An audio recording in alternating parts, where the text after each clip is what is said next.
the ability of the system, the ability of the structure to have dominion over the individual, and the implications for freedom, sovereignty, and even the way in which we understand ourselves, as what a human being is, are in a big period of sort of flux. We're in the theoretical, but I would suggest that if someone's got good access to the majority of power and access to the majority of the means to veil that power, that can create a feedback loop that generates more power, more capacity to veil that power, more veiling, more capacity to expand that power backwards and forwards. Yeah. And if that was the case, heavily theoretically, and it's as far as I'd want to go on it, but if that was the case and that had existed, that could have arguably existed in some degree back to the agricultural revolution. This is the Panopticast.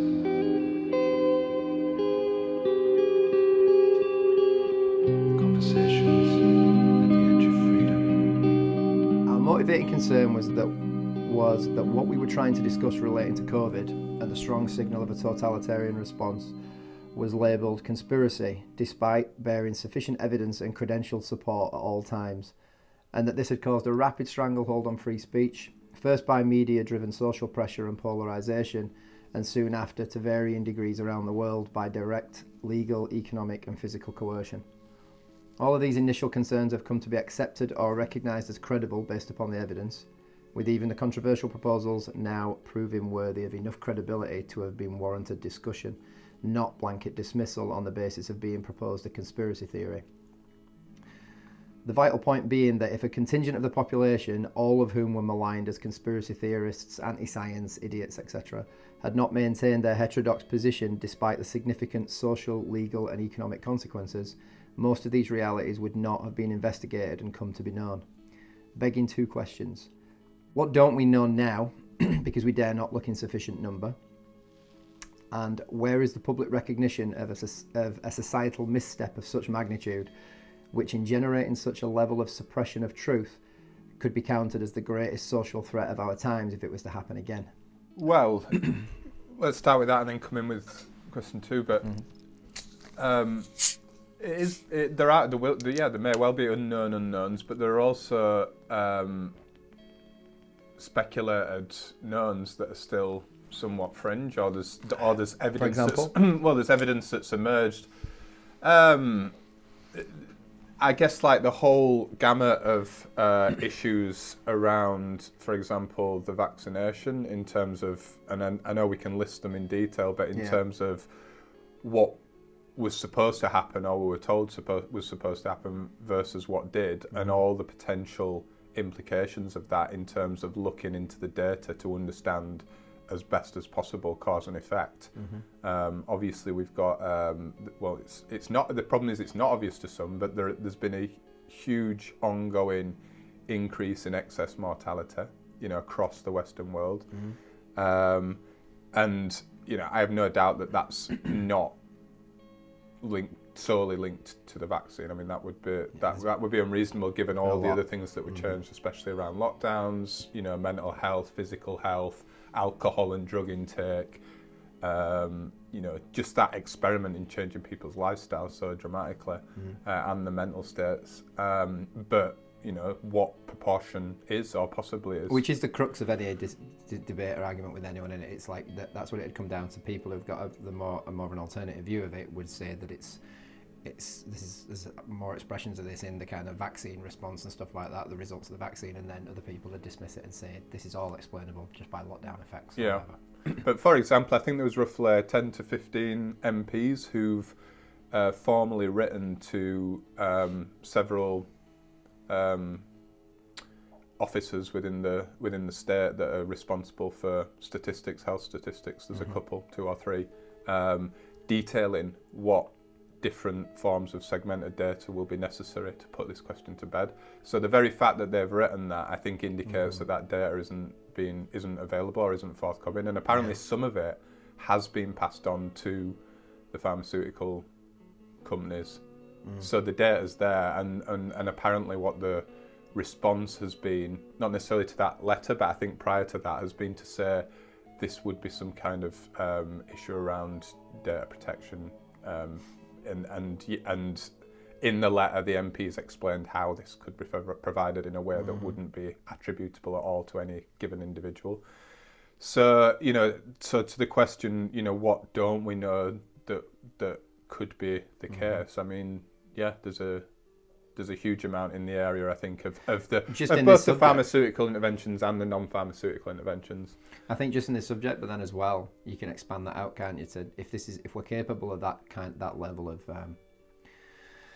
willful delusion kind of thing, what other areas across in any other sphere are we aware of it? Can we be equally sort of deluded when it comes to the war on terror, all the all those examples? What it does is it kind of, you can't help but suspect that if you were going to gamble on a state of affairs in that situation, it would be that there is more delusion than lack of delusion. I mean that all that ground is ripe to create at least some amount of a level of delusion which would undermine or should change your definition of the society that you're living in, essentially. And I think there can be, given the way that this is framed, given that, like we've discussed in the past, that the very construct of a pandemic is not simply a public health, it's a national security issue, and it's understood and operationalized in those terms. So you had the Department of Defense leading the response in the US, for example, the distinction between bioterrorist threat and natural zoonotic pandemic is, for practical purposes, meaningless. So essentially it becomes a national security issue, and we know that anything that falls under national security emboldens the state apparatus to be more covert about information. And so you could say, well, look, if there is some truth in the concerns around, what have caused these excess deaths, for example, and not just excess deaths, but other health issues that might be more chronic. The unknown unknowns. Yeah, exactly. But also the knowns, increases in all sorts of medical conditions. So, death is just obviously the most extreme case. That it's plausible to think that actually, the reason that these MPs might be writing for that information, the reason that it might not be forthcoming, is that it's been basically said this would be a risk to national security, not only in terms of undermining, basically in terms of undermining public faith in potential future responses, but then just more broadly undermining public faith in the political system, which would be seen as a hugely destabilising event that would have all sorts of knock-on effects. So you can see how there would be a very rational, from a state-centric perspective, reason to cover things up. And when people, and there's a logic there, and when people suggest that, like you were saying at the outset, the sort of term conspiracy theory was used. There's now almost a kind of positive feedback loop around that. There's reasonable suspicion, and then there's the same label being used to dismiss that. Yeah, and this is maybe even the biggest point for us in it since the beginning, or at least, since the beginning. We've never said and aren't saying, not even saying now, we're right, we were right. It's the only thing I'd nail my colours to the mast on is the things that we were literally being prevented from talking about. At least if you're gonna allow into that, being economically incentivized, potentially losing your employment, potentially, a lot of the threats and things that were put in place, or at least the threats that were looking like they were going to be in place very soon, so you might as well get in line, kind of thing.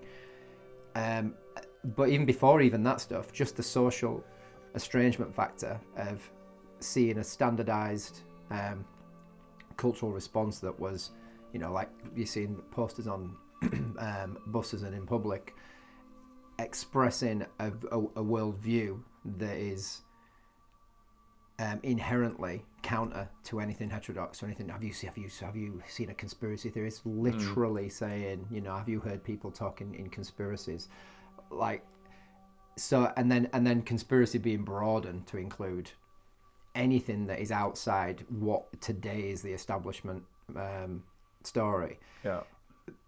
and we could see it. Well, we weren't being drama queens about it. Like there was reason to be concerned. There's reason to see like parallels to 20th century, really shitty periods in the 20th century. And all we're saying is that shouldn't have been felt. People should be able to discuss it. It shouldn't be maligned as conspiracy.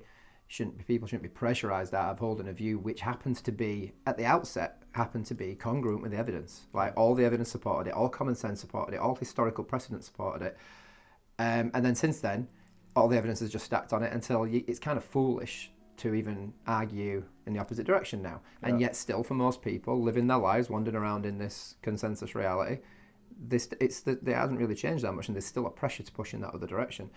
And that's the issue. It's not that we're saying we're right or that there's a conspiracy or even using that language. We're just saying it should have been able to be talked about, and it has proven to be most certainly worthy of being talked about. And to connect back up to that second point, if we can't do that, if we're happy to live in a society where we're prepared to ourselves silence our pressure or allow other people to be silenced and pressured in order to delete not just half of the debate, but the half that's got the evidence, like that, what reality are we living in at that point? You are willfully, choosing to accept your existence within a delusion. The Matrix isn't a metaphor at that point. It's point for point just as effective in undermining and removing people from their own sovereignty and their own free will.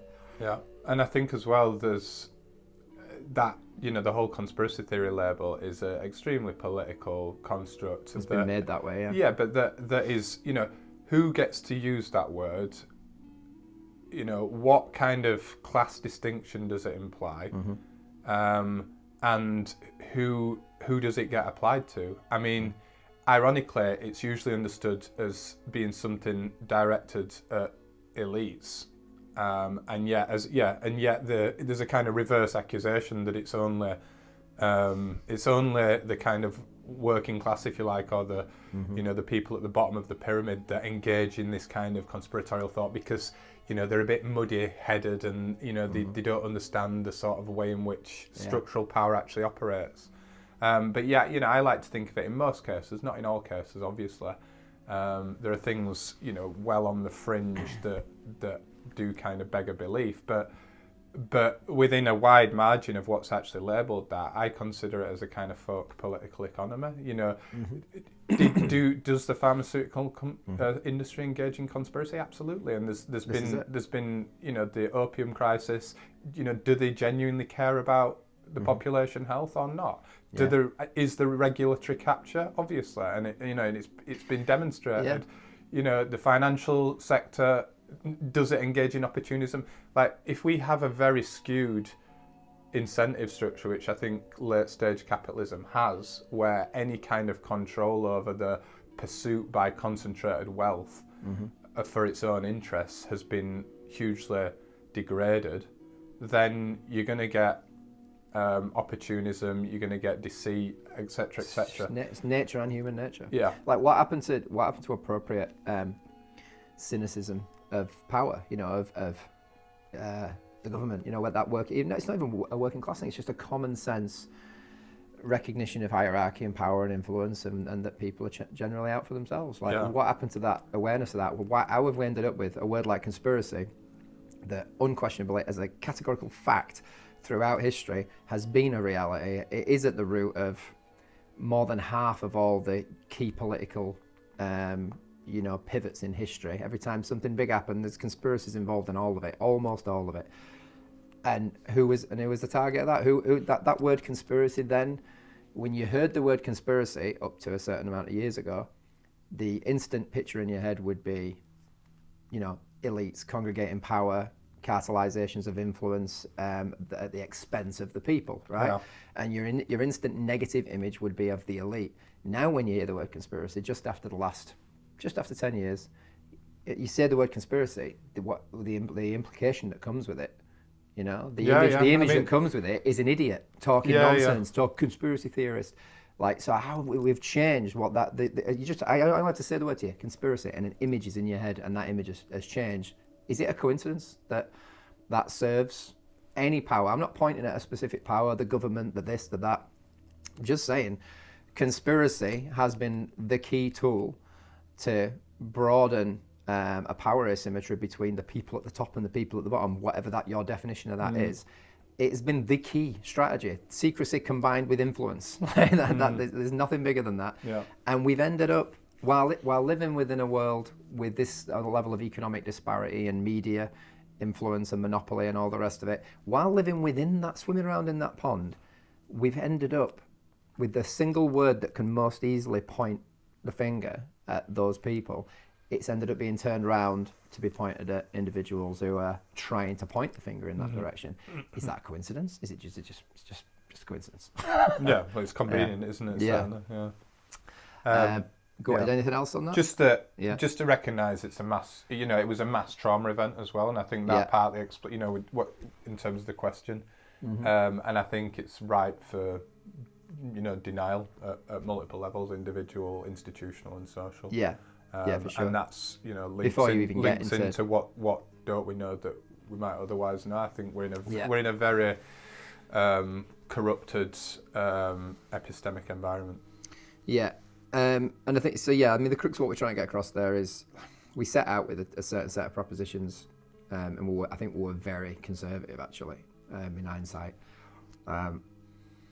And there could be something served by going through and ticking a lot of the things off that have occurred since then, across the board. But what we'll do is we'll flag them up and just have them pop up on the screen. Anyone wants to pause it, they can go and do their own research in whatever direction. In the interest of brevity. Don't do your own research. It's official Is policy now. Is it official policy official not policy to do your own not research? to do your own research. Dangerous. Right. You could learn something. Well, find whoever is your arbiter of appropriate information and pass it on to them and filter it through them. Okay. So following on from that, given this apparent civilization-wide media and government-driven delusion, which the COVID event and its reaction seems to have spotlighted so clearly, would it be worth considering historical events to identify the same pattern? Are we living in a more conspiratorial reality than we thought? If we are, or even if there are only strong indications of it, this would seem to be the most critical area of investigation. However, it might also be argued that the opposite is true. Even during the pre-internet era, there existed a minefield of impossible to definitively prove conjecture related to every subject. This minefield expanded exponentially with the advent of the web, and now, thanks to the emergence of AI, deepfakes, etc., we're presently bracing ourselves not for a further step on that journey, but for reaching the final destination of that journey, at which point it will be perhaps permanently impossible to know the truth of anything which reaches us by any medium. With this in mind, is our time well spent arguing between a heterodox and an orthodox perspective on politics, COVID, or anything else? Does it matter whether we are suffering a global loss of liberty at the hands of a cartoon Illuminati villain, an opportunistic global capitalist elite pursuing the bottom line, or merely the base and self-serving actions of the human collective subconscious? The villain is irrelevant other than as a focus of polarised argumentation for one ideology or another. What anyone with eyes to see can all agree upon is that whatever mask it wears, it exists. What are we going to do about it? Maybe we'll be better served at both the individual and the species level by uniting to challenge this progressive usurpation of sovereignty, most of which in the present era we are offering up of our own free will. It's a little bit dense that, but you tease out what you think from that. Well, I think we've got to firstly be kind of fair-minded about why there would be legitimate concern over conspiracy theory, right? One place to start is that the 20th century, in particular National Socialism, was built on a set of conspiracies, and especially the kind of conspiratorial propaganda around Jews, contributed to a Holocaust, which is, so you can see why there's a legitimate concern around that, and therefore I think got to be kind of discerning around the different ways in which conspiracies are used. So conspiracy theory is used by elites as well to manipulate How would publics. it not be? It's a highly effective way to influence thought. Exactly. So why would it not be utilised? Exactly. At the same time, there's a lot of very cogent. Oh, well, so the other thing to say is the other reason I think that it's looked down on is because it's deemed to provide a kind of a very voluntary sort of reading of history. That it's simply individuals or groups of individuals that are able to steer kind of world historic events. And if you compare that to kind of forms of historical and social science research, they very much focus on the way in which structures, whether we're talking about sort of structuralist accounts or post-structuralist accounts, the way in which discourses influence and drive kind of changes. So they're the kind of two reasons. I think but I think there's a lot of good literature within the social sciences. There's stuff that Lawrence de Haven Smith sort of spearheaded around state crimes against democracy. There's the stuff that Peter Dale Scott spearheaded around parapolitics, which shows how irrational forces outside of what social science research predominantly has visibility over are able to influence a lot. And I mean that's manifest in an obvious sense in the way in which, for example, CIA coups in a support of guerrilla groups, etc., to destabilize or overthrow regimes and so on. And you can, if there's a willingness to do that, it's pretty obvious that then at another level, especially in the information domain, that there'll be all sorts of kind of state-led, including quote-unquote democratic states engaged in that's purely outside of that domain. So I think that context around conspiracy theory needs put in. And then to your point, and it is valid. Before you go on to the next point, it's valid. It's a valid position. It's the standard rational position against, for someone who even would take a quite an absolutist or a sort of a fanatical anti-conspiratorial or anti-heterodox view. They would say they're in this, mass of varying impulses, wills, shenanigans of all kinds on every level of every social hierarchy. It's too chaotic. It can't be ordered. You can't have people steering things. That's totally valid and a fact. It's inescapable. But what you can't also dismiss, you can't dismiss that, but you also can't dismiss that you can see in your everyday life, you can see in a 20-minute period or a 10-year period that you can see that if someone holds a lot of influence within a given area, they can steer, they can push the momentum in a given direction. Absolutely. And if you've got a united motivation, that doesn't mean 12 guys with cigars sitting around a smoky table.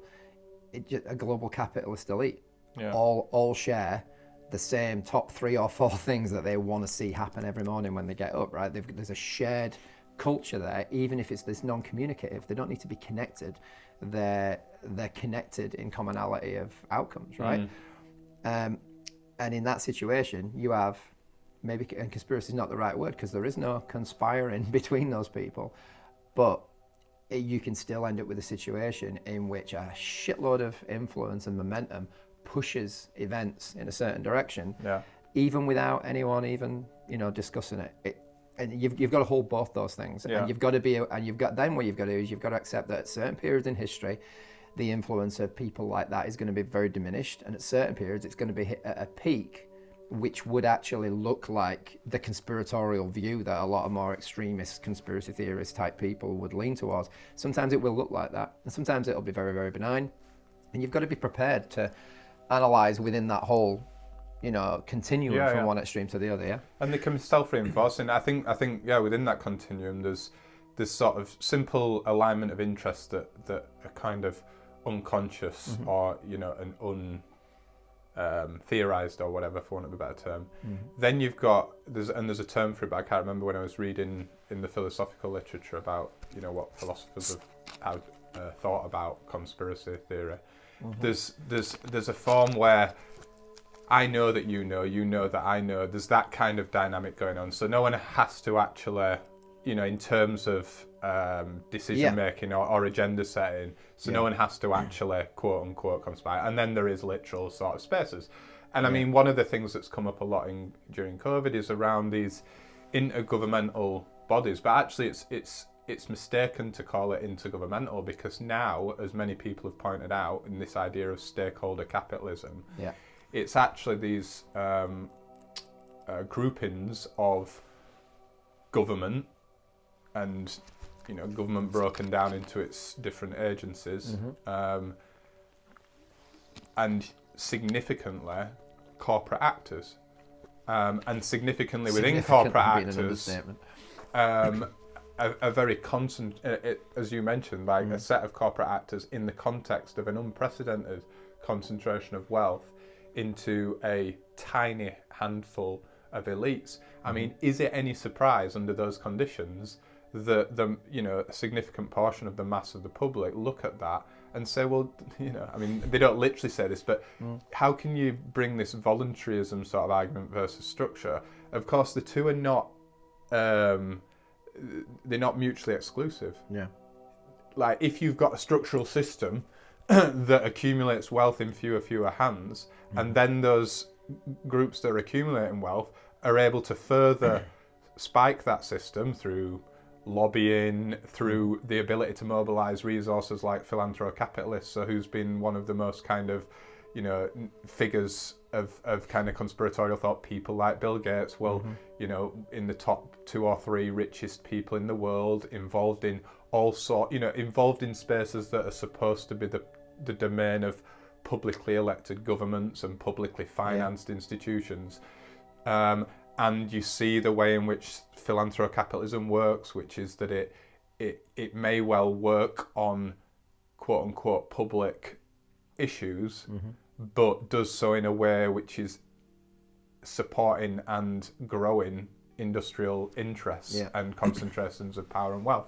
Like, so, it's ludicrous then to point at populations who are theorising and making sense of the world around them and seeing this, if you like, voluntary sort of power, the power of individuals to exert unprecedented influence. It's a completely rational mode of operation for them. Yeah. And if anything, there should be a in a healthy society, if people were at the bottom end of the economic educational hierarchy, however you want to see that, if people are flailing around with flat earth theories and all kinds of craziness, there should be a real empathy for that, right? If you've got someone who is demonstrably like at the bottom end of this huge financial power hierarchy, right, with an educational deficit, not intelligence deficit, education deficit, the cost is going to be somebody thinking, and it shouldn't be dismissed. Even what I'm trying to say is that even the people who are saying idiotic things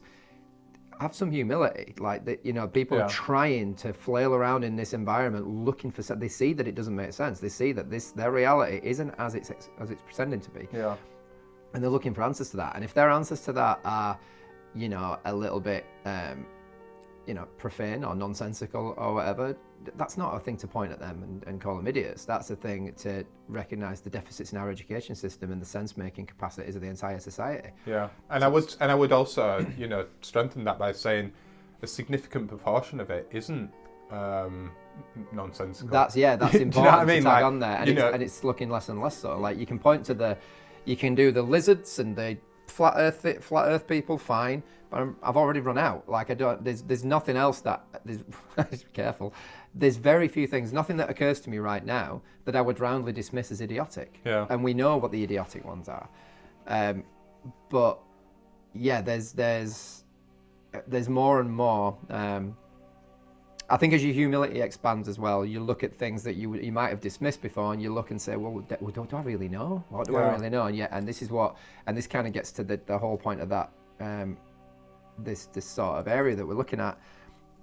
We're heading into an area where first of all, from this direction, what you just laid out there, like why, one view of the state of affairs as is now, the conspiratorial view, is valid from a certain ways of looking at it. It's not to be roundly dismissed. And right? What's being called conspiracy as well. I mean, I'm committing the sin there of just saying, oh well, that's these. I'm labeling it. It's not. It's what really is it?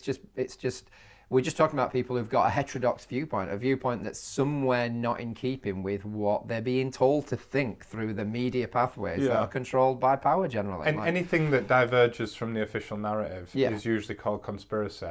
That's whether or not the official narrative itself is a conspiracy, like like weapons of mass destruction or whatever, name it, like 12 hijackers, took these planes and did that.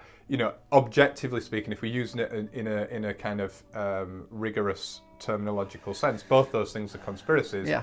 But it's just that the one that diverges from the official narrative. Conversely, there are things that diverge from the official narratives which are not claiming conspiratorial mechanisms. Yeah. And yet are labelled conspiracies. So it's just such a... It's just a word for... The new definition of it is counter to the prevailing orthodoxy. Yeah. That's literally all it means now. Yeah, counter to... So you've got that domain, and then you've got someone who refuses to even engage with that and chooses to see, what I kind of said there as being... taking it as read there. I think everyone with eyes to see can see that there is a huge power and information asymmetry in society, and it's been that way for a long time, right? And I don't think there's many people. I think what we're getting at here in a big way is trying to just identify that these divisions that everyone find themselves slotted into, they're not really even divisions. They're only divisions in name, and that really the only real division now is between, on one hand, people who think that everything is fine. There is nothing that needs to be corrected. There is no constant background noise of pushing towards authoritarianism or advances. And this is something that you could argue existed at any point in history, but right now, to make this point even easier to make, people who would say that looking at the last 20 years, looking since 9/11 to now, they would look at this world and they'd look at the economic disparity and the information disparity, the monopolization of all these principal spheres of people's existence, and they'd say that's all absolutely fine. It's not going in a bad direction. It's not getting worse. It's not getting more worrisome. Those people. And then the other group, which I would seriously say is probably about 95% of the population, that would say, no, it isn't good. They might say it's to be expected, we're heading in a good direction, but blah, blah, blah. But they would say right now there are worrying signs. They just have different names for it. And someone doesn't have to even engage with, never mind conspiracy, they don't have to engage with politics to be able to say that. You could be someone who just, like I said there, looks at everything that's going on as basically, the automated stimulus response actions of the internal animal in the human brain, the psychology, dog eat dog, the sort of animalistic domain as expressed through human societies and all the rest of it. You could call it that. You could say someone could have a Marxist lens on it. Someone could have a whatever lens on it, right? Everyone has these different lenses. What matters, and it's also to come back to the way that we tend to be a bit controlled. It's not a new game. Divide to rule is not a new concept. we should have this down. This is one of the main things we should be keeping an eye out for at all times. And if you find yourself polarized against another counter viewpoint, and then you see in your society multiple viewpoints that all have a convenient polar that they're all fighting against, while strangely, if you just dig just one level down, all these people are unified in knowing that things aren't right and they need to be changed. When you see all that polarization and all that division and divide to rule, accidental or otherwise, that's in operation. And again, I'm saying all that polarization, all that division, this could be natural animalistic impulses, psychological proclivities of human beings who pop up, these little kind of instinctive programs, if you like, that just want to... Will to power is enough to explain all of it. People trying to have power over each other. They don't even need to be a conspiracy. They don't need to be any of that. The animal kingdom, looking at the way that nature works, is enough to justify it, is enough to explain it. Someone can look at it that way. Any lens you look at it through, when you end up, you can't pursue any of those, any one of those ideologies pursued. What are you gaining after a certain point? You're taking your position, fine, and then the rest of your energy is spent on combating the counter position. Like, you can learn about your position. So let's say you've got a conspiratorial lens on it. You can go and keep researching and understanding whatever it is you think you understand. And then you can argue with all the people who don't see it the way you see it. What are you doing that's of any benefit there? Whereas what we're trying to say is drop down one level, recognise there's a commonality, especially in this, what COVID's shown, there's a common ground between us that can be exploited, capitalised upon for, to say that can be capitalised on for collective gain is the understatement of the century, because you instantly get rid of a huge amount of what undermines us, and you instantly unify everyone. Yeah. Right? A lot of the people I know that would be at each other's throats with a few drinks and them arguing about whatever subject, they can set all that aside and just say, everyone's got their own myths, but everyone's got their own myths about how reality is ordered, but what's going on under the surface, kind of thing. Yeah. I think one other thing I just want to say on that as well, just to as a further bridge maker, if you like. Yeah. There is, I implied it, but I didn't quite say it. I think there is a structural argument for the role of, let's call it conspiracy. Deep events is the language that Peter Dale Scott used. Mm-hmm. State crimes against democracy are a bit different and more kind of specific is the language that DeHaven Smith used. The actions of a global capitalist elite. Everyone knows that happens. Everyone can get behind that, right? And who would say no? That never is a problem. No, and also when I don't want to go into too much detail here, but when you look at the, it's often the coordinated. Collusion might be too strong of a word, but some level collusion between the highest echelons of capital and financial power with the national security state, and sometimes with the role of organised criminal elements. Mm-hmm. You can see that in the sort of narco trafficking things that came out, and there's examples of it. Yeah, and some of them actually, mutual get any concentration of influence. There's always going to be that crossover of mutual influence, and they could be at war in this area. The CIA could be at war with the cartels here, but if they're both going to benefit from cocaine being trafficked from here to here, they're just going to do it. And it's that pragmatic, the chess game that's being played at that level, whereas the rest of us are thinking in terms of, it's just there's this dichotomy of enemies of each other. You can't be working with them because they're your enemy. And I think the other thing to say, I mean, there's just to reference a book quickly. There's a book that looks at, because we've talked about Schmitt a lot, and there's a book about parapolitics and Carl Schmitt, and essentially, shows that he was in a way a kind of precursor to structurally understanding the role of parapolitical actors, which includes criminal, includes national security state actors, and their independence from any kind of meaningful political democratic oversight. And I think last thing to say on that is that in conditions of increasing crisis of the system, so let's take the kind of more sociological, political, economic analysis of how systems and structures work to create inequality, wealth accumulation, etc., etc. Let's just accept that. In conditions in which are crisis prone, you are going to get more the greater use of covert deep events, whatever.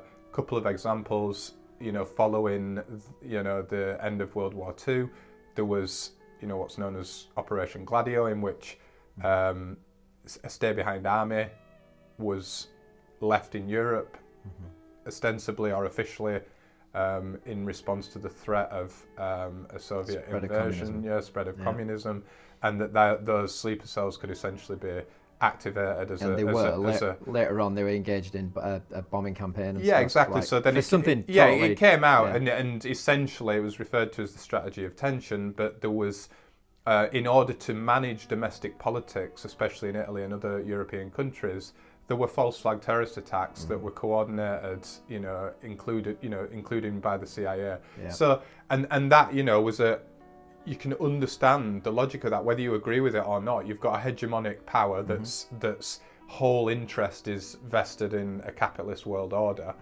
and its domination within that world order. And you've got the risk that Italians might vote for some more socialist oriented.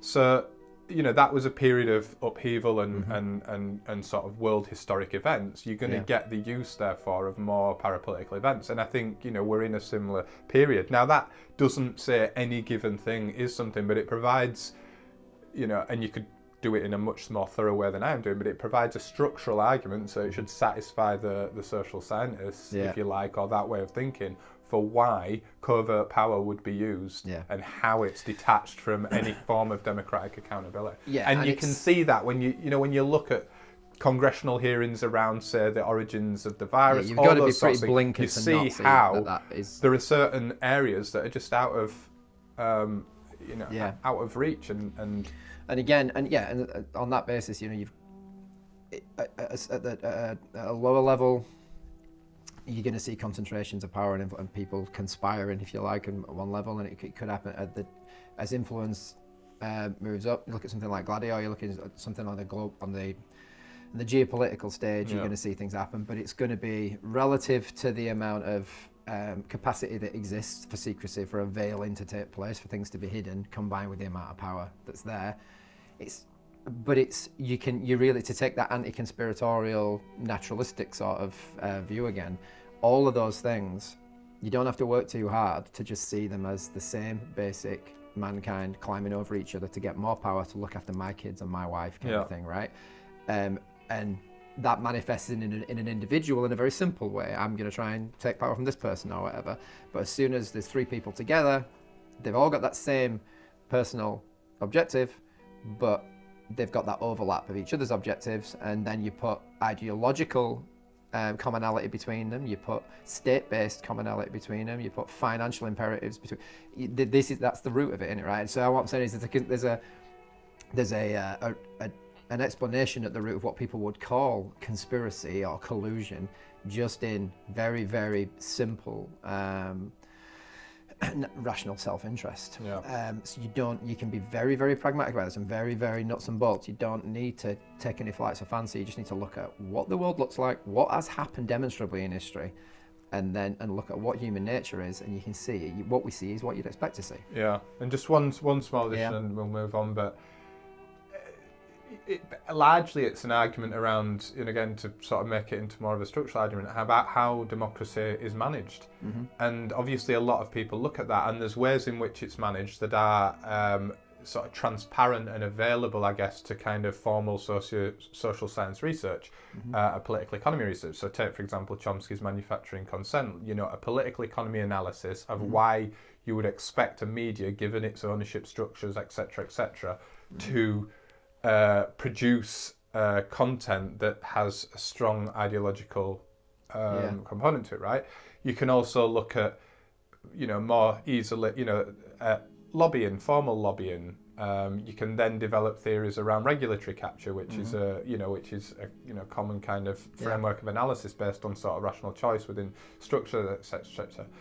But then you can also accept from a structural level how, in certain cases, in certain domains, they're insufficient to prevent outcomes that are more likely in democratic societies, especially if that becomes meaningful, that would be a serious threat to powerful actors.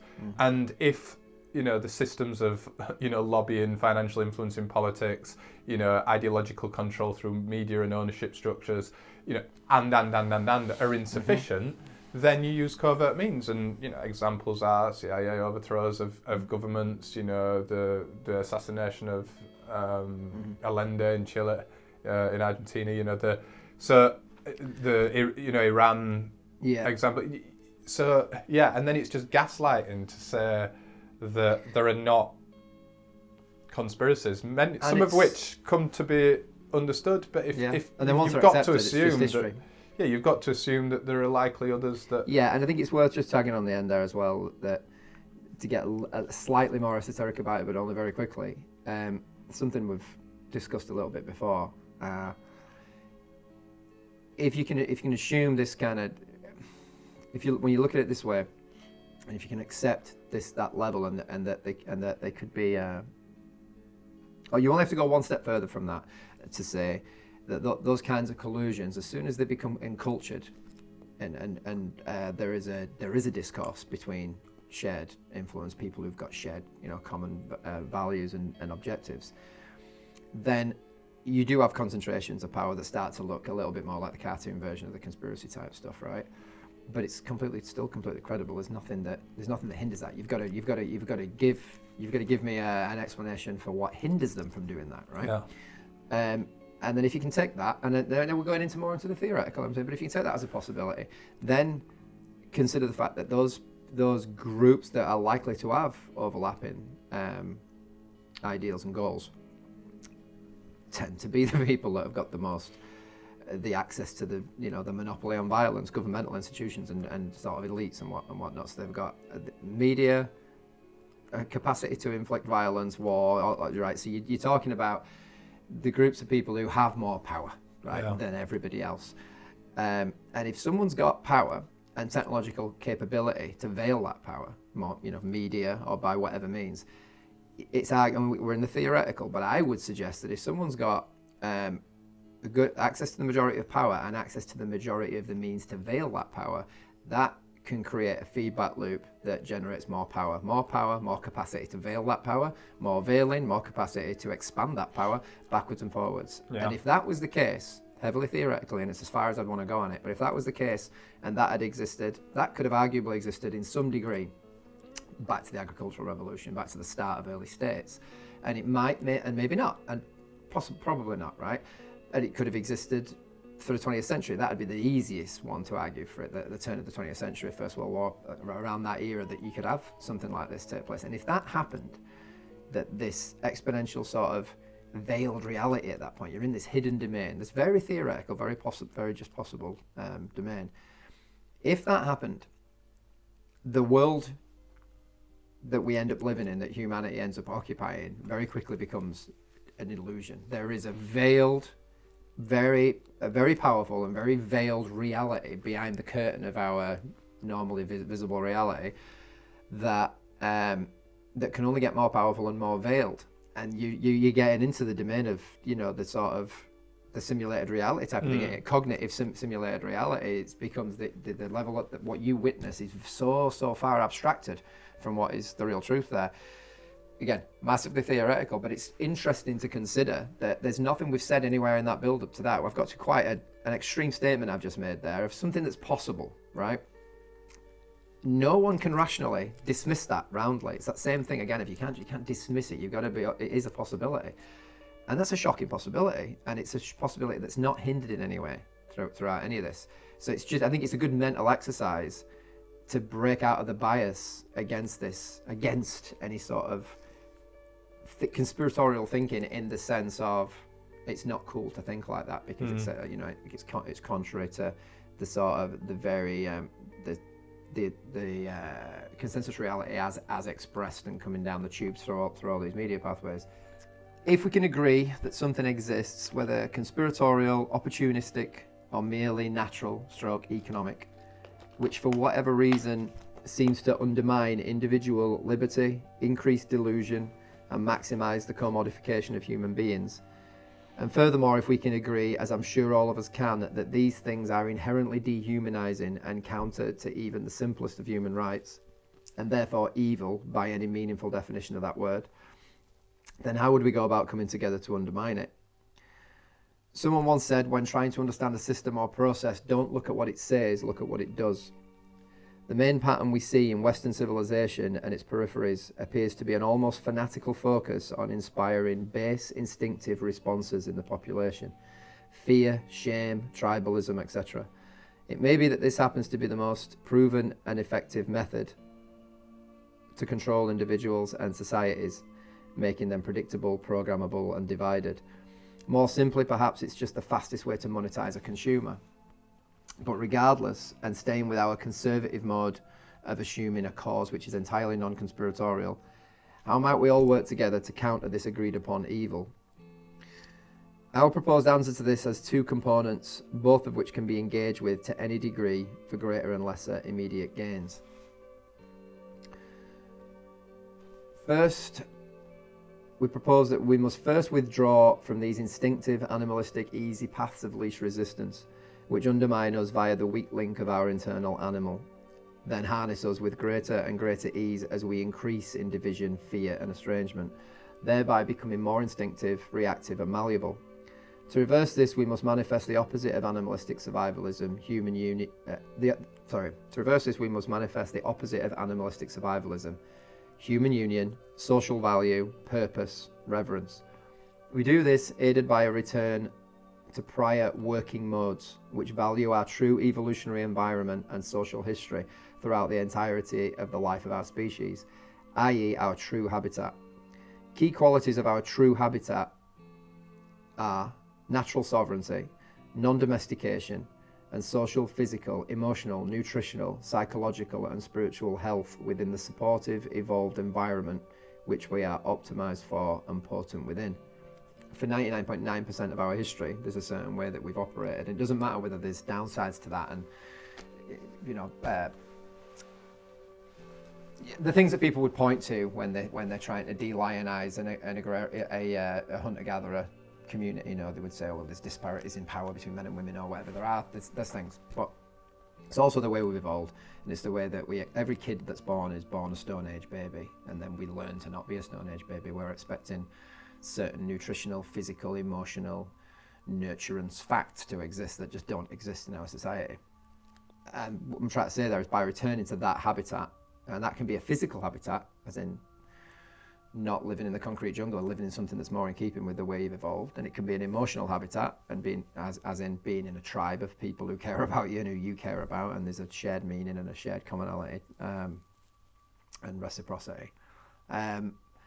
The psychological good habitat of not being permanently depressed and stressed out and working yourself to death and all the rest of it. So habitat is just a way of saying the way we've evolved and the way that we're supposed to be, which is unquestionably massively removed from the way we all actually are operating, right? What I'm trying to say there is recognizing that habitat exists and we are so far out of it, and you would expect to see any organism be mentally ill if it was removed from it to that degree. And that if we're recognizing, on everything we've said here, if we're recognizing there is a process which is counter to human individual sovereignty, right? And there is something going on like that, even if it's just a constant historic push for the collective against the individual. We can all agree upon that. If we can agree upon that, then we're going. But then if we're going to try and agree on how you come together and stop arguing about whether it's a conspiracy or not, and come together to undermine the effects of that, the first thing you have to do is you have to identify what it's doing, not what it's saying, what it's doing. And it's generally, the consistent path seems to be, it is generating division and fear and instinctive animalistic thinking to make us very simple and very easy and predictable. And again, this doesn't have to be conspiracy. This can be nature doing what nature does. Nature creating there's a parasitic element to how humankind works, and we're supposed to have an elite that controls the rest. And there are plenty of natural kingdom examples of intraspecies parasitism, as I'm aware. I mean, I don't know. I'm not entirely certain about that, but intraspecies parasitism isn't illogical. Like it does make sense in terms of for the overall gains of the society. So it could just be a natural phenomenon. But if, as individuals, we want to combat that, and we want to shift that balance, it seems to me that what we would want to do is we would want to combat that appeal to animalistic division, tribalism, and all those base instincts and fear in general. And if you look at the way that the media portrays everything, and the way that the whole biopolitical sphere in terms of the COVID event, all of that, there's a lot of overlap between this stuff, right? And what I'm saying in the first part of that response, in terms of really coming to solutions here and not just disappearing up our own asses and just talking about the same stuff we've talked about, to try and really get concrete about what the solutions can be here. Recognizing we've got this commonality, finding the shared thing that we can all point at and sort of address, looking at the way we can address that, and assuming that it's possibly to invert the obviously negative anti-habitat we're kind of being placed in. And a very quick way to do that is to reaffirm and reestablish and explore ways of revivifying and reconstituting that habitat in an actual way, and also in a playful, simulated way. Putting yourself in. You could be, you can do things in your life that aren't necessarily putting you back in that habitat, but they're they're mirroring the same kind of thought processes. Maybe you could play a musical instrument, you know, and you're just detached from the media noise and all the rest of it. And by doing that, you're in a zen, peaceful state that you might argue you would have been in sat under the trees playing next to the campfire with your kids 10,000 years ago. So there's ways that you can model it and do it in a simulated sense within our culture, and that we might want to explore those ways to do that. So just to continue that, with every degree of liberation from playing our unthinking and reactive part in this animalizing story that prevails, the consensus sort of reality, we increase our potency in writing our own human story, human-centric story, and casting that cultural vote into the free market of cognitive realities, which defines our consensus reality. You can argue, and we've come back to it over and over again, that we have, each of us has our view of how things are. And this goes right back to our core initial premise that we set off out with when we started doing the podcast. We've got a view. We have a rendering of reality as far as we see it. Everyone has those individual renderings of reality, and arguably a healthy society would be the common average mean across all those renderings, right? Those votes of what is actually going on. And what happens instead is we've got a version of reality coming down the media pathways that says one thing, and it's so far away from what this, the average of lived all these people's. and it's so far away from it. And so I'm saying there, the more that we get, the more that we can disengage from the way that we're stimulated into, whether it's via social media in general, the fear campaigns of everywhere, the biopolitical shit, everything, what we can see, there's a noise and a constant noise outside that is trying to subvert what we would instinctively move towards, including our habitat, and put us into a zone where we're essentially malleable and co-opted and co-modified into being a repeater or producer, like a sort of a node within this system that is expressing a different version of reality to the one that is true, arguably, and favors any of us anyway, right? Casting that cultural vote into the free market of cognitive realities, which defines our consensus reality. This is the only path to a real revolutionary future. This is arguably the only path to a real revolutionary future, which harvests the technological gains made since the agricultural revolution, all the progress that we've obviously made, with the sustenance and stability of our true, evolved, internal and external habitat, from which we have been removed by successive revolutions of dehumanization in service of technological efficiency. Obviously, talking about whether it's the agricultural revolution, any of the key industrial revolutions specifically, obviously, but any of those revolutions, all expanded collective capacity, efficiency at the expense of the individual, undoubtedly. There may have been some health gains in certain areas, some medical gains in certain areas, but on balance, it's very hard to argue that it hasn't been collective efficiency and improvement at the expense of the individual. What you can be certain of is that if there is the capacity for people to cast that vote, and you end up with a more democratically accurate rendering in consensus reality of what people actually are, rather than what a parasitic class is telling them they are, you're more likely to get political solutions and real revolutions that are going to correspond to the needs of those people at the bottom of that hierarchy, right? Yeah. So our solutions are, essentially, withdraw from dehumanizing and enslaving stories and methodologies. Then create, share, and facilitate new stories of human sovereignty. So essentially, switch off from their story, write your own story, and then find ways to share your story. Make sure that your story is being heard to try and counter this dominant cultural story that isn't in our favor. And you can argue that the principal way people need to do that is exactly what we've tried to do here. You might not have anything that's particularly worth saying. We could be, arguably, we've just spent 9 episodes pontificating and disappearing up our own asses about specific things that we're focused on or whatever. It doesn't matter. It doesn't have people wanting to share their own internal rendering of reality isn't necessarily, narcissistic or wanting to be everyone should listen to me. I'm preaching and everyone should listen. It's not about that. It's about, even if I'm full of shit, let's have it known that there are, let's say I'm full of shit and there's other people like me. Let's recognize that there's people with this strange view, and then let's correlate that and let's be aware of it and stay away from it if it's a dangerous idea.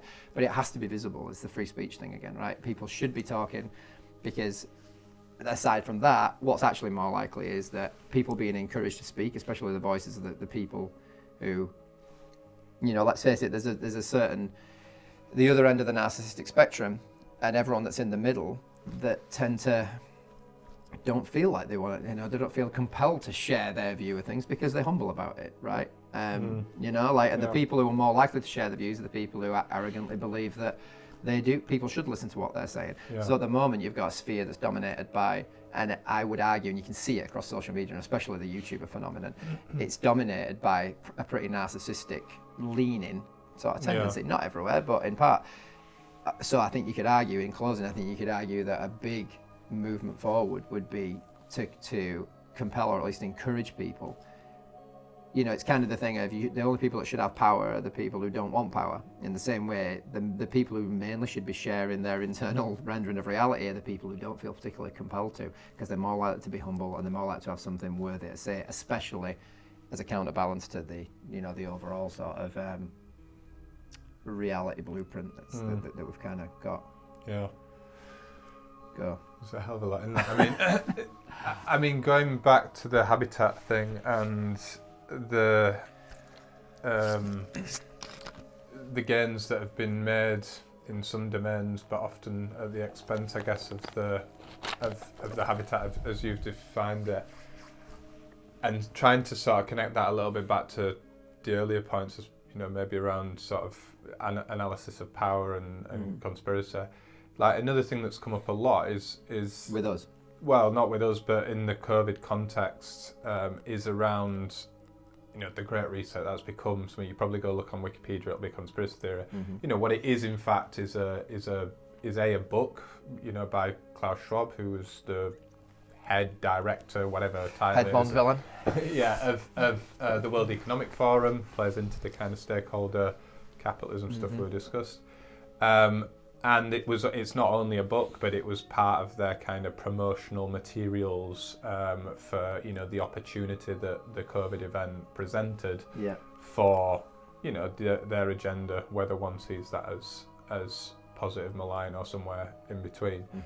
But that is also deeply, deeply connected to what's referred to as the Fourth Industrial Revolution, right? So we are in that space again of a major further commodification, and attached to all of that is the and these are obviously not events where there's a date that you say, okay, this is when the Fourth Industrial Revolution happens. It's a process, and it's a term in order to kind of capture a further development of technology and capitalism, and that's predominantly around biotechnology and the ability to more genetically and sort of biochemically co-modify the human being, combined with digital and the relationship between the two, and the way in which those, let's say, domains of technology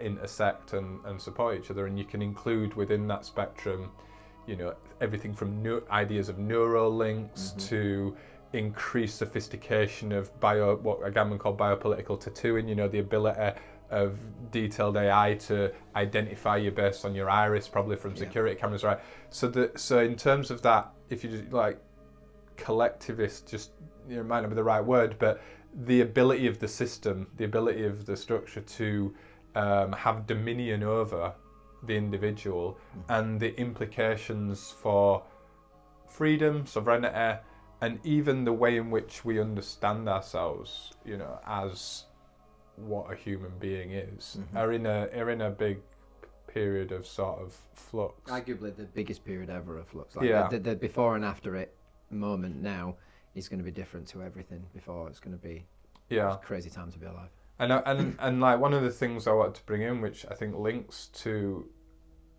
the habitat, and it sort of provides in some ways a kind of contradistinction to conspiracy, is another way to see the sort of progress, especially since the Renaissance and the scientific revolution, but going right back to the origins of Western thought in ancient Greece, is the relationship between knowledge and control, or knowledge and power. And you know, there's a guy called Mehdi Kasemi who refers to it as like a guy called Mehdi Kasemi is a Tunisian French philosopher. But anyway, he talks about in terms of appropriation. We appropriate the laws of nature. Mathematics allows us to gain a huge amount of dominion over physical, material processes. And you can, the branches of science within that. We do the same around the biological. We do the same around, we take what are within the domain of, let's just say, more habitus-based nature, which is, say, hunter-gatherers, and we then appropriate that to the extent that we trawl in the seas to extinction almost, because, in the way in which we're able to kind of make that bigger. But then what we also do, and this comes through, in concerns around, Horkheimer and Adorno in Dialectic of Enlightenment. Horkheimer and Adorno. Which are kind of the bête noire of the anti-woke, because they were the originators of critical theory and so on. But within that, they were talking about put it this way, like they were talking about as well. It goes back to Francis Bacon, who coined the phrase "torture nature for her secrets." Mm-hmm. It's about how once we gain knowledge, we can then control, we can understand things better in a sense than they understand themselves. That's the whole process of science. Then you get a kind of critique of that, including by people like Foucault, in terms of the social sciences, and especially the psi disciplines, and the way in which knowledge is organized and then power effects are overlaid on it. But where I'm going with this, basically, if you then move that into the domain of AI, digital technologies, the monitoring and tracking of people's habits, biochemical markers, physiological markers, etc., it's this increasing dominion. And even outside, like you say sometimes, is it nature or is it conspiracy, right? Mm-hmm. If that tracking in a way of nature moving into human nature, moving into the will to power, but also in the sense of the power to know, the power to control, to torture nature for secrets. People were concerned with, it's like, oh my God, we've been able to build the atomic bomb. Now we've essentially taken warfare to the extreme, so that actually it undermines itself in terms of mutual destruction. That knowledge through these domains and through the inevitable control and asymmetric power relations within that. So who's producing the knowledge, who's benefiting from it, what are the power asymmetries within that, books around surveillance capitalism, but this whole melange of things which you can situate within the Fourth Industrial Revolution as an increase in power is tyrannical in and of itself. You don't even need to postulate. It could all be kind of a decentralized sort of cause and effect, positive feedback loop, complex system.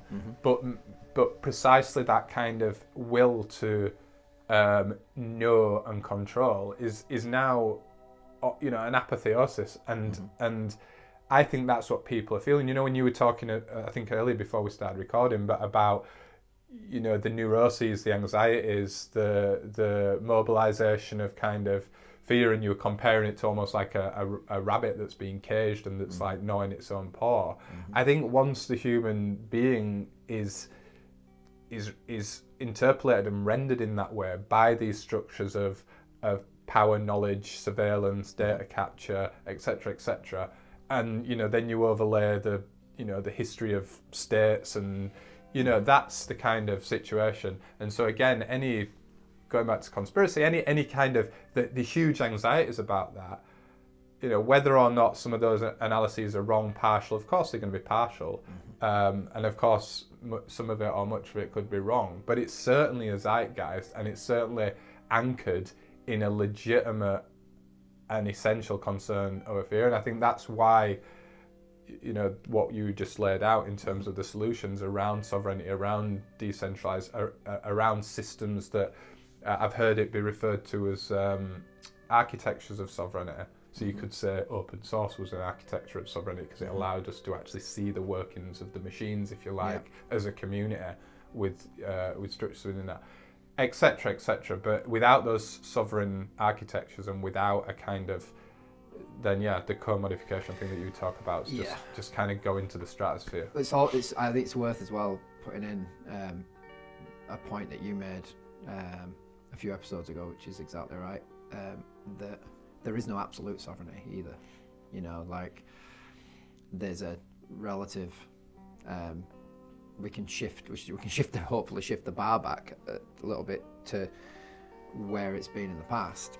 But if you are, as long as you are a member of a linguistic species that is taking in data and then running it through your filter, and this being now you project your reality, you're taking in that data. So it's you're defined by that, right? Yeah. And even going back to like, we're talking about the sort of expansion of co-modification. This expansion of, you can take it back to, I don't think you can go before like Homo erectus or whatever, but you can take it back to Homo erectus 80,000 years ago, discovering fire and burning acres and acres and acres of forest down, recognizing that the animals would come and feed from the ashes, and they could hunt easier. So just purely lighting a fire made them masters of the planet. And apparently it's interesting stuff, but apparently that the changes that took place geographically, the landscape changes that took place across the entire planet, are far bigger than anything that's occurred as a result of industrialism and modernity. So this comes out of James C. Scott's work, on Against the Grain. Yeah, so you've got, at that point, you've got essentially something that's very almost ape-like. You've got a Homo sapien, but they've got the intelligence enough to either light that fire, or at least use a lightning strike or whatever to manage that fire or whatever, and to benefit from it. But you've got that Prometheus moment where you've got the initial thing that takes mankind one step out of being completely in with the rest of the animals. You can perceive a period there where mankind now has dominion, like we're the apex at that point. We can burn all that territory, but we're still very, very hunter-gatherer. We're in the habitat. In fact, we're in the best version of the habitat, 'cause at this point we're in the evolved habitat, but our needs are met. So we're in like the luxurious version of the habitat, right? Yeah. We're not in the cave panicking about the leopard that's outside, right? Yeah. So this is the perfect habitat period where someone could argue, if you want to be extremist about it, you could say that's where it went wrong. That's where we stepped outside of a genuine equilibrium with the planet, because we did have hegemony at that point. And it's through fire, it's through it's through technology. Okay, it's that first moment. And that works well for 70,000 years, 60,000 years, where there's not really any change. We just burn shit down and benefit from burning shit down. And that you can take that all the way up to pretty much the agricultural revolution, where then that gets parceled, and then suddenly it all ramps up to another level of organization in co-modification. You could argue that within the discovery of fire, probably there would have been a shift in hierarchies in those. I'm just pulling it out my ass, but I would imagine there'd be a shift in hierarchies, and members of that tribe now would have roles to play in order to, properly orchestrate this dominion of fire that we've now got. So now you've got the first kind of, this is your job, this is my job situation. And then with agriculture, that's just an understatement to say it gets put on steroids at that point. You've got unbelievable hierarchy that exists, and everything that just spirals. Agricultural revolution, a couple of other revolutions in between, really, and sort of false starts and sort of rejigs, and then industrial revolution. And every time the pattern, you can argue that the fire situation would probably have been an inherent benefit for mankind, right? Probably not for all those animals that were dying in all those bushfires, but it had been an inherent benefit. It's not a compromisation of people's sovereignty, right? Probably the degree to which it was a compromisation of your sovereignty is one that you would willingly accept for the benefits that came with it. Agriculture, sorry, I'm not even gonna, I refuse to even debate the idea that it's on balance a benefit in terms of for the individual, for liberty, right? And it 10x's every time then, and now where we are now, to come back to what you're saying about the sort of fourth industrial revolution stuff, and just all the unknowns, the AI shit, like I was saying in there, it's very, very important to recognize what we're talking about here is to come back to the different viewpoints, the ideological, the polarizations, all the people with their pet version of what the reality is. We've rarely known jack shit right? We've always been taking in information from where? From books. Like, it's nonsense. And it's you can be more credible. You can more rationally argue that your story is superior to this person over here who's just rambling nonsense and making it up as they go along. But we're all just taking in data from somewhere. It's none of it's first hand, right? So there's always been an element of, some people can argue it better based on all the obvious sort of methodologies of a scientific approach and all the rest of it. But we've always been taking in data and then passing it out, and that's always been a problem. But now we are at that point very soon, arguably in the coming months, let alone the next few years, where it's going to be impossible to say what's real. And at that point, there's an immediate negative there, but then there's a positive. Because what it really does, when I see that, I don't see a negative. I see, because that's kind of how I see it's been for a long time anyway. People wrongly assume that they can speak with authority about what they know, while there really isn't a lot of credible reason to believe that they can speak. They could say, this is what seems to make sense to me, but people don't do that. They say, this is a fact, this is the way it is. They get ideological about it. Whereas this reality is going to be an interesting moment where everyone is going to have to accept the reality that switched on people have had under the belt for quite a long time, which is you can't trust anything, right? And that's great from an individual, from a truth seeking, from a sense making and truth seeking sort of perspective of someone who wants to understand their reality, because it makes you instantly humble. But societally, it can't be anything other than a negative, just through the disturbance it's going to, immediate anyway, like through the kind of disturbance it's going to take. So in that, to connect that back to what we're saying with the solutions thing, that solutions sort of framework we're suggesting there has always made sense. It would have always been a good idea to withdraw from the way that you are stimulated by outside influences, which almost definitely don't have your interests at heart. They almost definitely want to commodify you or utilize you in their own ends. And not only stimulated, but known. Like, I think there needs to be the system is like that was one of the points of it, increasingly seeking to understand, know, your thoughts through your internet. The asymmetry on information about you is in their favour. Yeah. Know more about how you act, understand your psychology, but then we'll understand your actual personal parameters that you exist by. Or it's they and it's, in terms of the system, I think, because and then the way in which, as I said, that then interpolates people as, it's a simplification, but to say as a sort of risk profile rather than a sovereign human being. There was a period of a system that not 100% but predominantly did interpolate, by which I just mean kind of assume, in a sense, you to be an individual human being, whether through the framing of citizenship or whether through the framing of Protestant, Christian stuff, etc. And you then treated yourself as that in a way. However much that might have been a distortion or whatever, it was a social construction that had and it's easy a meaningful consequence, a real consequence. Whereas now, I think. It's the way in which the system starts to kind of interpolate us, which is much more like. I know I interrupted you. Can you remember where you're going? Because one other thing I think that links to that is, like, we know from critical sort of scholarship and thought around the role of knowledge-producing institutions and disciplines, that colonialism was also that, right? The anthropologists went and they studied them, and they came to understand them, and they used that knowledge in the interests of colonial expansion, manipulation, exactly control. Right. That's a good point. So, and of course there was. You can take that back. Sorry, because it's just to go really historical. You look back at the myths of like all the dawning civilizations. You look at like the Mayans' myths of Quetzalcoatl coming from across the seas, like, and gave them the gifts of agriculture. Like, there's no way that's not got some rooted truth of some society that bumped up against another society and said, you can measure the stars using this, and you can plot the the seasons and blah blah blah.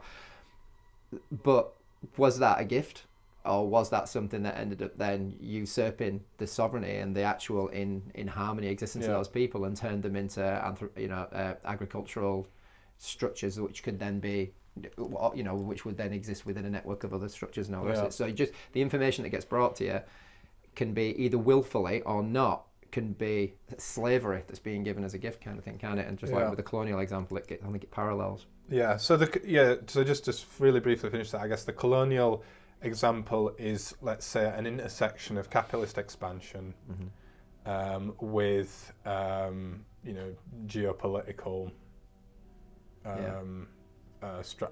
strategic Shenanigans. shenanigans. That's a good word. So let's just say some kind of consequence of that. All you have to say now as well, going back to the transnational capitalist class and the massively increasing disparities of wealth, that if that same, we are arguably, and I say this with a degree of sort of trepidation and also some pinch of salt, because I don't want to make comparisons between people like me that obviously haven't been through that experience and are much more privileged.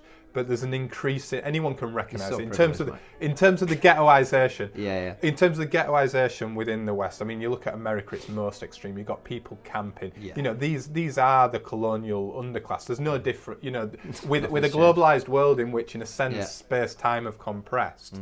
You get internal flows of migrant populations that are doing the menial jobs. The whole thing's shifted from that, the need to exploit there. Yeah. So anyway, given that, it's these same dynamics, and I think some similar ways of thinking about what's going on in terms of who's getting this knowledge, what is that knowledge being used for? It's fully imbricated in structures of power and control, and so we are in a sense, that colonial subject vis-a-vis a system of power that doesn't have our best interests at heart, really. Yeah, you're essentially, and this is as amoral, if not immoral. Yeah, and I think this is why, again, I keep pulling it back to, you don't need the conspiracy, you don't need all you need is the will to power in individuals to, even at the level of intelligence that had that borderline, that hunter-gatherer sparking those fires.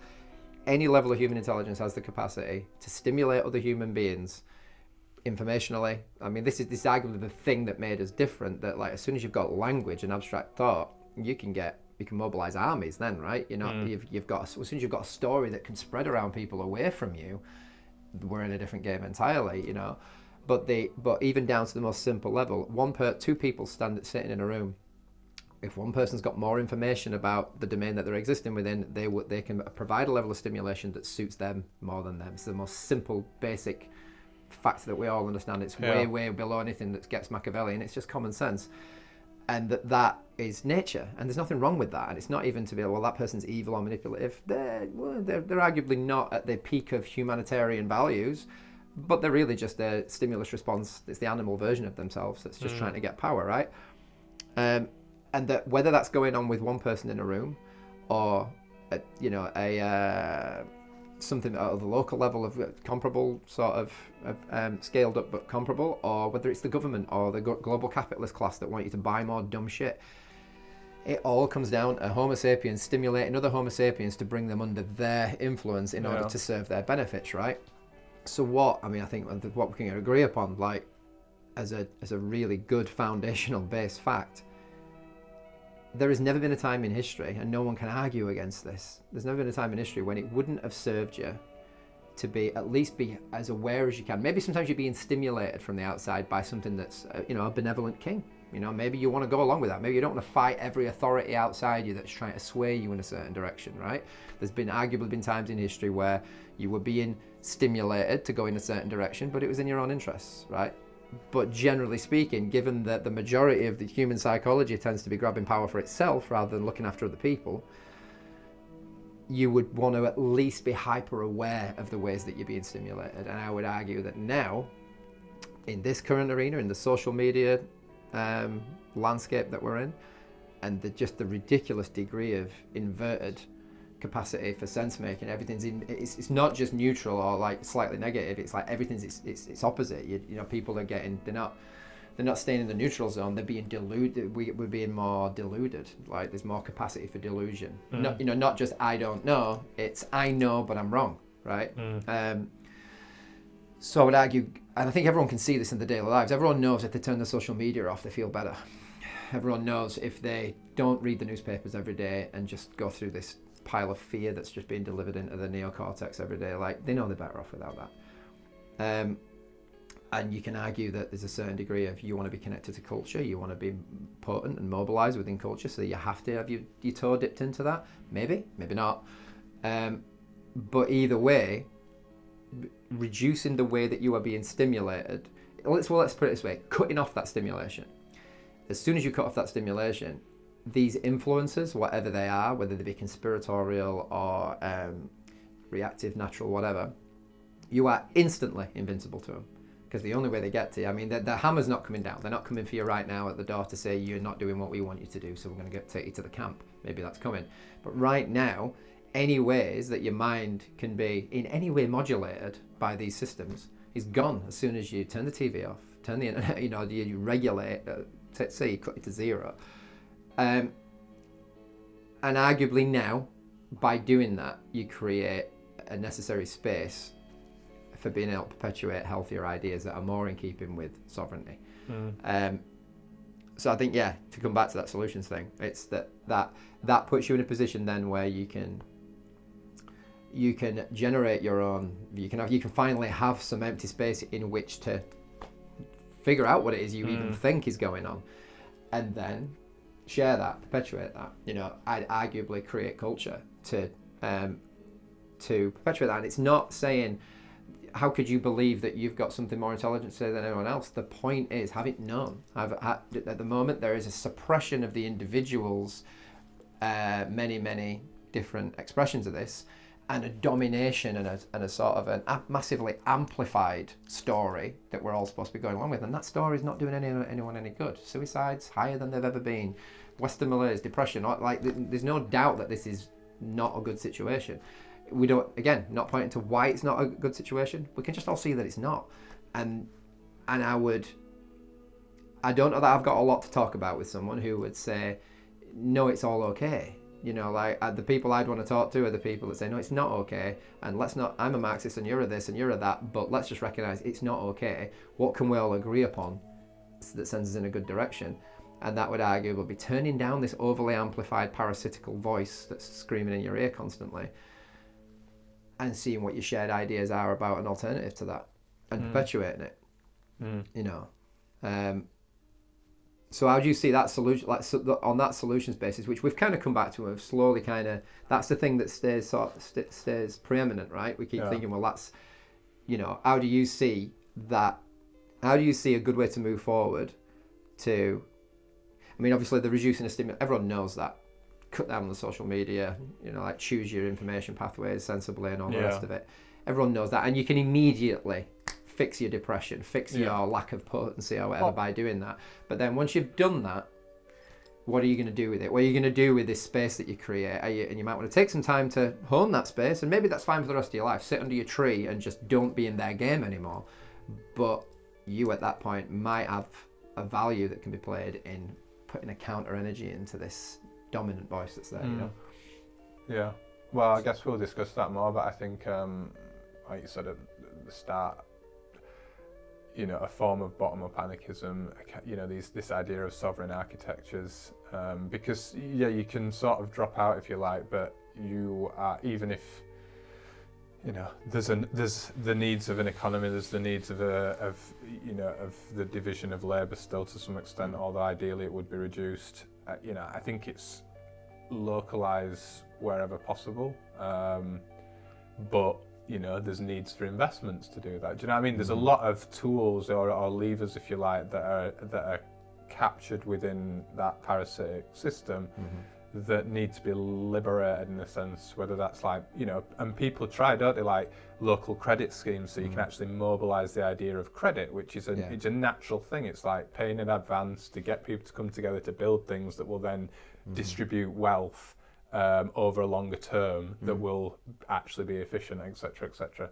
But arguably the best thing to do immediately. We have talked about it before, but I'm kind of coming from a different route now. But arguably the first thing to do, if you're on side with recognizing that is the problem, and the disengagement from the stimulus is a big part of the solution, and then rendering your own picture is the next thing to do, arguably the thing that's an immediate, okay, this is the next action on the list kind of thing, is networking with people. It's finding as many ways to network with as many people who are in that similar domain and sharing resources, sharing information.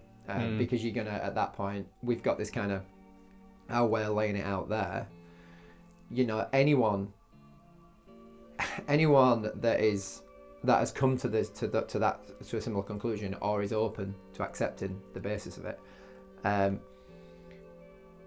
if you haven't come to that, then you either would come to it quickly if it's sort of laid out for you, or if you counter to that, then it's kind of, well, that's not your people. You haven't found the others then, in the McKenna phrase, right? But in those others, people who would be open to this idea that we're talking about and this sort of rough direction forward, everyone is either going to be, your people are either going to be open to that idea or already well on their way with something comparable, and there'll be all that commonality and all that breakdown and all that division. You would imagine that anyone that's come to that conclusion, it's very hard then to be like, oh, I don't like Marxists or whatever, right? So arguably, yeah, there's an ongoing, like what we were saying once to do the podcast, we're going more sort of solutions oriented and just going and analysing different ways that people are doing this sort of stuff. Arguably the first port of call would be to try and connect with as many people as possible that are sort of in that zone, to hone the thing as well, to hone your own you know, expression of it, because there could be people that have put a much better vocabulary over this stuff, you know, that and put it in more concrete terms. And you're definitely not going to do yourself any harm, you know, by doing that, and you're developing an immediate sort of networked benefit and potential, which comes back to that networking thing again. And if there are networks, or if there is a natural network of parasitism or whatever, what could be a better immediate defense to that than establishing healthy networks? Because that's is it a coincidence that how disparate people are, how separated people are? The internet, yeah, it brought everyone together in one way, but then it just brought them together to argue and be polarised, right? Whereas people getting together with the logic of establishing networks for, you know, not in opposition, not to overthrow the system, just saying, I don't even recognise the system, you know. I think with on the internet thing, there was stuff I read in a guy who wrote about it that I conversed with, but there's a book called The Use of Literacy by a guy called Hoggart, I think, and he was basically making the point it was great that the masses became more educated, you know, became literate, and the transformation that allowed, but that actually then it birthed kind of advertising and PR and the way in which the system used those people's literacy against them, essentially against their own interests. And I think the same thing with media and social media in particular. And you know, it's not about agricultural every revolution. Yeah, the more facility you get, the more that facility can be turned against you if it's outside of your purview, outside your visibility. Yeah, so it's not full awareness. So in the social media thing, it's not about literacy. It's not about, you know, but it's about how is it being used. And I think once you move to the domain of use, like if it's, for example, about constructing something positive, then a lot of, or at least some of those divisions can be undermined through, like you said, an orientation towards something that, if not is based on an ideal, at least is better, is moving in the right direction, is lowering the stimulus, is gaining food sovereignty, is gaining increased kind of sovereignty over the self through being engaged in your own practices, your own rules, you know, is engaged in you know, spiritual and physical health, so that you're less vulnerable to, you know, pandemics, you know, man-made or otherwise, you know, etc., etc. And that's all a kind of increased power and increased connection and a self-fulfilling. And, you know, the stuff that I watched around, you know, this group, it's only small, but they were doing what they called the Greater Reset, and it included convening people, it included like the thinking about ideas and issues, but very much geared towards solutions and, you know, things around intentional communities and stuff that's happened in the past, back to the land, you know, using trust. I think it's got a lot of it's got a new kind of energy since COVID. That's a positive that's come out of COVID, and that's a good thing to sort of end on, really, isn't it? That I think what COVID's done that I think a lot of people won't really recognise is it's been a huge positive in, I don't like waking people up, but like the amount pushing of people out of complacency and recognising that these problems that previously were directed, that's the first thing I said as soon as the COVID thing kicked off. you know, I had this sort of instant sort of intuition that this is going to be a problem now for, you know, middle class Guardian readers that previously could just say, you know, it's mostly problems have always been oriented at lower down that economic hierarchy. This was obviously going to put people out of work and cause destabilization for people all the way up to the wealthy. And it brought them into the game. It's like, welcome to the party right now. and then some of those people that are coming into the party, they've got more money, they've got a little bit more upward mobility and financial capacity. So you're suddenly getting, I've never seen I've never seen newspapers starting in response to any of the other stuff. 9/11 period, like war on terror. Like, you got a big pushback, but it was always a pushback from the same kind of people that had been since the 60s. It's the same, you know, generally young or the old worn away kind of. Nothing else to lose. Exactly. It's the same sort of archetype. Whereas now it's Dave the Plasterer and whoever else, and like it's a genuine, real mix. Which I can only see a positive there. Like either, I mean, in the final analysis, time will tell. Either it's a great positive because it really is a real revolutionary moment in some sense or other, or it's the moment at which the downtrodden get mobilized enough and get powerful enough that they inspire a more dramatic response in order to keep things in the status quo kind of thing. But you got to ask yourself, if that was the case, would you want to avoid that? Would you want to stay in the brave new world, or would you rather know the prison you're in and get that force to overtly show its hand and bring the sword of Damocles down so you can respond to it? It's all right saying that, leaning on a bar drinking cappuccinos.